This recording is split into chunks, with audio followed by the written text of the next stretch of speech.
बड़ा सीरियस मुद्दा है और उस सीरियसनेस का आप अंदाज़ा अभी इसी से लगा लीजिए कि दक्षिण कोरिया में जो हादसा हुआ, विमान हादसा, उसमें बहुत सारे लोगों की जान गई और वो सिर्फ और सिर्फ बर्ड हिट का एक उसमें से मेजर कारण था जो बताया जा रहा है समाचार पत्रों के माध्यम से।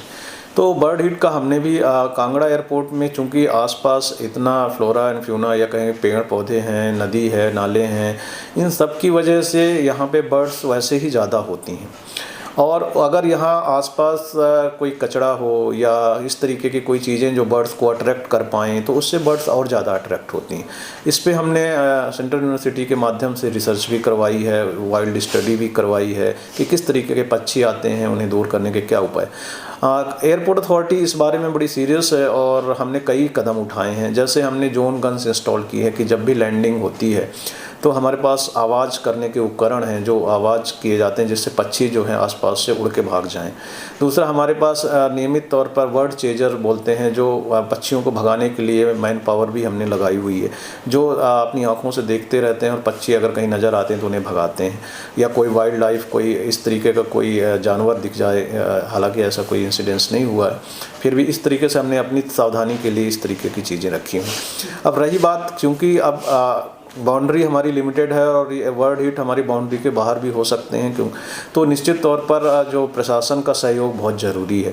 इस बारे में हमने रिसेंटली एक मीटिंग भी करी थी, प्रशासन के लोग, प्रधान और कई लोग उसमें शामिल हुए, जिसमें ये चर्चा की गई कि जो बाहर ये पाया गया, बेसिकली पशुपालन विभाग ने भी ये रिसर्च करके बताया और वाइल्ड लाइफ सर्वे में भी ये आया कि नदी जो है हमारे आसपास या एयरपोर्ट के आसपास जो मांस की दुकानें हैं वो कहीं ना कहीं कचरा जो है या अवशेष हैं उनके खुले में फेंक देते हैं।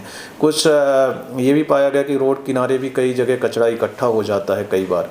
तो इन सब के ऊपर विचार विमर्श किया गया और इस बारे में उपायुक्त महोदय द्वारा ये निर्देश दिए गए हैं कि अगर कोई इस तरीके का कचरा फेंकता हुआ पाया गया है तो उस पर कानूनी कार्रवाई या जो भी उचित कार्रवाई होगी। और उसके लिए अवेयरनेस, चूँकि ये मुद्दा ऐसा है कि आपसी सहयोग से ही दूर किया जा सकता है कि इस तरीके के काम से हम बचें और हम कोशिश करें कि यहाँ पे ऐसा कोई भी काम ना किया जाए कि जिससे बर्ड्स अट्रैक्ट हों। अदरवाइज ये बहुत घातक हो सकता है और पक्षी अगर टकराता है, जैसे 2023 में एक यहाँ पे घटना हुई थी और उसमें एक एयरलाइंस का जहाज़ नोज जो है पक्षी से टकराई और उसमें कई करोड़ों का नुकसान हुआ। तो करोड़ों की बात तो छोड़िए, सबसे ज़्यादा तो जान है, जान की सुरक्षा बहुत ज़रूरी है। तो वो इस बारे में प्रशासन बड़ा सीरियस है और उसकी सीरियसनेस को देखते हुए उन्होंने तुरंत कई कदम उठाने के निर्देश दिए हैं। कई जगह बोर्ड्स लगाए हैं जिसमें जानकारी दी गई है कि आप इस तरीके से कचरा ना फैलाएं। आसपास के गाँव में हमने बोर्ड्स लगवाए हैं एसडीएम्स के माध्यम से।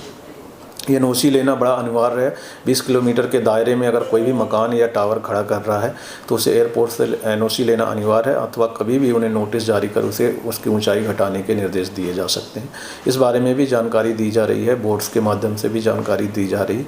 तो प्रशासन पूरी तरह से हमारे साथ है और बड़ा तत्पर प्रशासन है यहाँ पर और सभी का सहयोग मिल रहा है और निश्चित तौर पर हम इसी तरीके से सहयोग के साथ आगे बढ़ेंगे।